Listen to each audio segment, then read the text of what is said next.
ओम जय श्री राम मित्रों, ग्राम्य आयुर्वेद भवन में आप सभी मित्रों का स्वागत है। मैं आपका मित्र वैद्य पुष्पराज त्रिपाठी। तो आज हम लोग आपको शंख पुष्पी औषधि के विषय में बताने वाले हैं। उसकी पहचान बताएंगे, ग्रंथों के आधार पर बताएंगे, उसके गुण क्या क्या हैं, उसके फायदे क्या क्या हैं, वो सारी चीज़ें बताएंगे। और शंख पुष्पी के विषय में जो भी अनेक तरह के कन्फ्यूजन है, संदेह है, मति भ्रम है, वो सारी चीज़ों को दूर करेंगे। तो आइए सबसे पहले इसके विषय में जानते हैं। अभी हम लोग जंगल गए थे और ये ढेर सारी शंख पुष्पी लेके आए हैं। ये आज हमारा शंख पुष्पी कलेक्शन का तीसरा दिन है। इस ऋतु में शंख पुष्पी औषधि का पंचांग प्राप्त होता है। आप देख रहे हैं शंख पुष्पी में फल भी हैं, पुष्प भी लगे हुए हैं।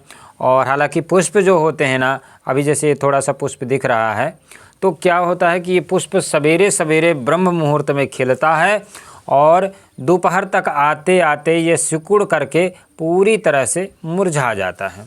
ठीक है। और इसमें देखिए इसकी जड़ भी हमने उखाड़ ली है, तना हई है, पत्तियां हई हैं।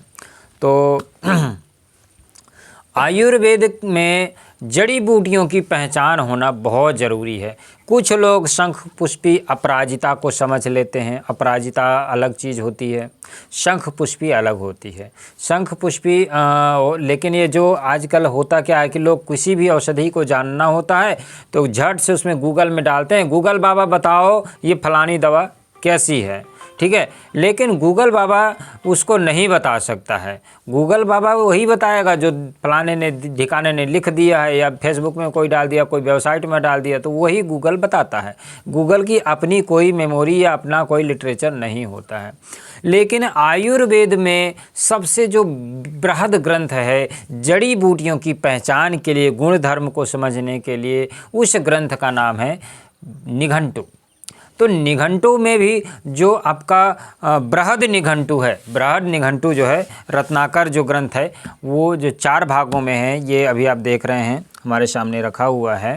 तो इसके विषय में कहा गया है कि निघंटुना बिना वैद्यो।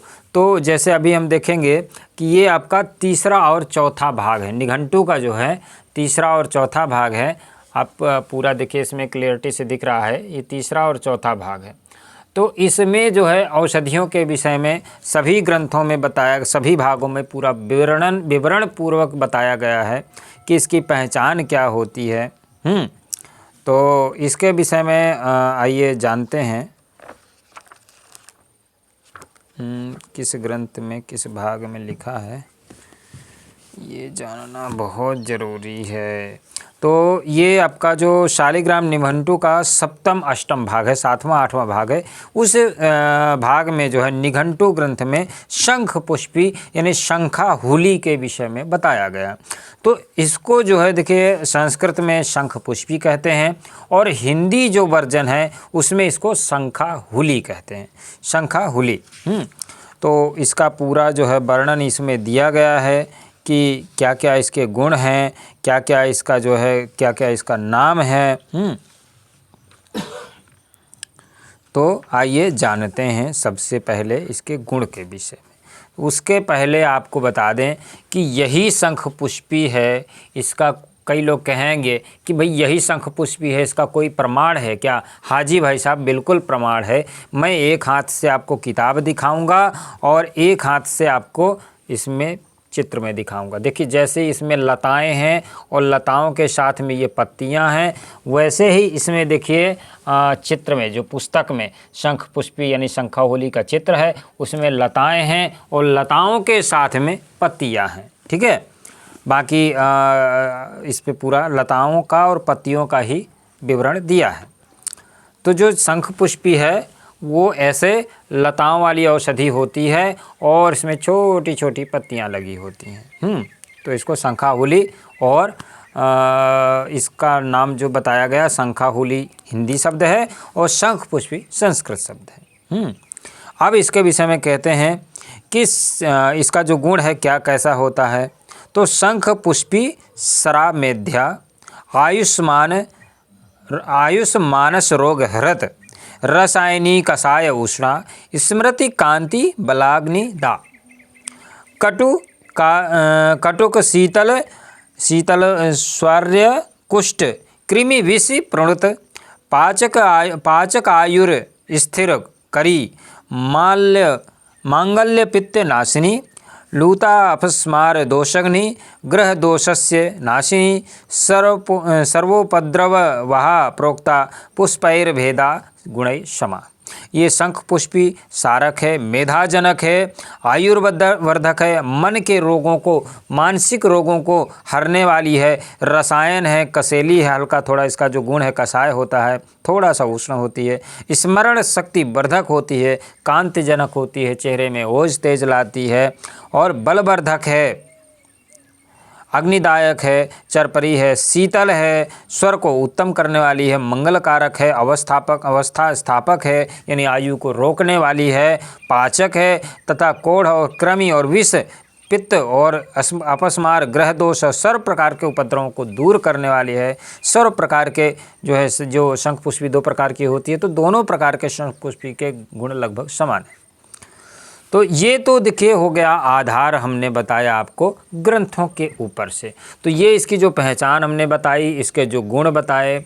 अब जैसे इसमें अलग अलग औषधियों में ये पड़ती है, तो मेधावर्धक गुणों के विषय में हमारा एक ग्रंथ है, कई सारे ग्रंथ हैं आपका, चाहे रसतंत्र सार हो, सिद्ध प्रयोग संग्रह हो, चाहे ये ब्रंद माधव हो, चाहे आप चरक संहिता ले लीजिए, सारे ग्रंथों में इसके विषय में एक स्वर में कहते हैं स्मृति वर्धक बहुत है। ये मतलब इतना स्मृति को बढ़ाने वाली है कि इसके विषय में एक हमने पुस्तक का जो है स्क्रीनशॉट ले लिया था, तो उसको हम आपको पढ़ के बता रहे हैं कि गुड़ुच्च अपामार्ग विडंग संखिनी, इसको संखिनी कहते हैं, आयुर्वेद में इसको संखिनी कहते हैं।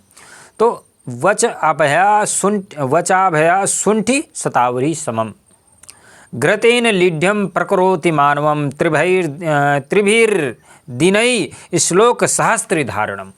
कहते हैं गिलोय गुड़ुचि, अपामार्ग यानी चिरचिटा, बिडंग यानी वाय बिडंग, शंखिनी मतलब शंखाहूल यानी शंख पुष्पी, और वच यानी कि जो वच औषधि होती, अभया यानी हरित की यानी हरड़, और सुंठी यानी सौंठ, शतावरी यानी शतावरी। इन जो है सभी औषधियों को गिलोर, चिरचिटा, शंखाहूल यानी शंख पुष्पी, और बच, हरड़, सौंठ और शतावरी, इन 8 औषधियों को समान मात्रा में यानी 10-10 ग्राम, 5-5 ग्राम जो भी मात्रा है, इन सभी औषधियों का चूर्ण लेना है और सबको मिला लेना है।